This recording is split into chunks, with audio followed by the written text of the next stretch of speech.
মহানন্দার বুকে যখন জোয়ার ভাটার খেলা চলছে, ঠিক তখনই পাড়ে জমছে রূপের আসর। এই রূপ হিমালয় কন্যা পঞ্চগড়ের তেঁতুলিয়া ডাকবাংলা চত্বরে দ্বিতীয়বারের মতো আলোকচিত্র প্রদর্শনীর আয়োজন করা হয়েছে। নাম দেওয়া হয়েছে অপরূপা পঞ্চগড় সিজন 2। তরুণ বন্যপ্রাণী আলোকচিত্রী ফিরোজাল সাবা বছরের পর বছর পঞ্চগড়ের পদঘাট ঘুরে যে ছবি ক্যামেরাবন্দি করেছেন, তাই স্থান পেয়েছে এই প্রদর্শনীতে। প্রদর্শনীতে স্থান পাওয়া ২৮টি ছবিতে ফুটে উঠেছে পঞ্চগড়ের নদী, লোকজীবন, কৃষি জীবিকা আর অপরূপ প্রকৃতি। স্থান পেয়েছে পঞ্চগড়ে খোলা আকাশে দৃশ্যমান কাঞ্চনজঙ্ঘা। বাদ যায়নি বন্যপ্রাণীরাও। কোনো কোনো ছবিতে ফুটে উঠেছে সমাজের চরম কিছু বাস্তবতা। সামনাসামনি এরকম একটা ফটোগ্রাফিক মেলার মতো হয়ে যে আমি একেবারে এত সুন্দর ছবি আসলে আমি দেখতে পাবো, এটা আমি আসলে এক্সপেক্ট করি নাই।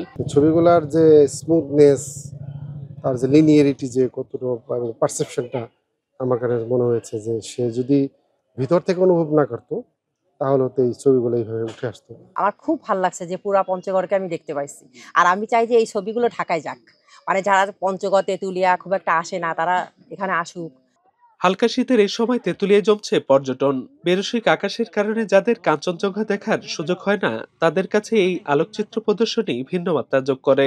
সেই সাথে এক টুকরো জমিতে পুরো পঞ্চগড়ের সৌন্দর্য উপভোগ করার সুযোগ হারাতে চান না প্রকৃতিপ্রেমীরা। এটা আমার কাছে খুবই ভালো লাগছে এবং আমি আশা করি সবাই আসবেন। আমার অনেক ভালো লাগছে, এখানে প্রতিটা পঞ্চগড়ের বৈচিত্র্যগুলো ফুটে ধরেছে। ছবিগুলো দেখি মনে হচ্ছে যে আসলে অনেক সুন্দর আমাদের পঞ্চগড়টা। প্রতিটি ছবিতে রয়েছে এক একটি গল্প আর দুর্দান্ত সৌন্দর্য। কোনো কোনো ছবি তুলতে 7 থেকে 8 বছর অপেক্ষা করতে হয়েছে বলে দাবি তরুণ এই আলোকচিত্রীর।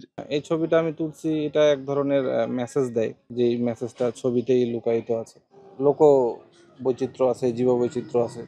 তো এই জিনিসগুলোকে একটা আর্ট ফর্মে নিয়ে আসা, আমার আর্ট ফর্ম ফটোগ্রাফি, তো ফটোগ্রাফিতে নিয়ে আসাটাই ছিল আমার উদ্দেশ্য আর কি। আগামী 5 নভেম্বর শেষ হচ্ছে 10 দিনব্যাপী এই চিত্র প্রদর্শনীর। হিমালয় কন্যার লুকায়িত সৌন্দর্য তুলে ধরতে এমন আয়োজন সমৃদ্ধ করবে জেলার পর্যটন শিল্পকে, এমনটাই প্রত্যাশা স্থানীয়দের।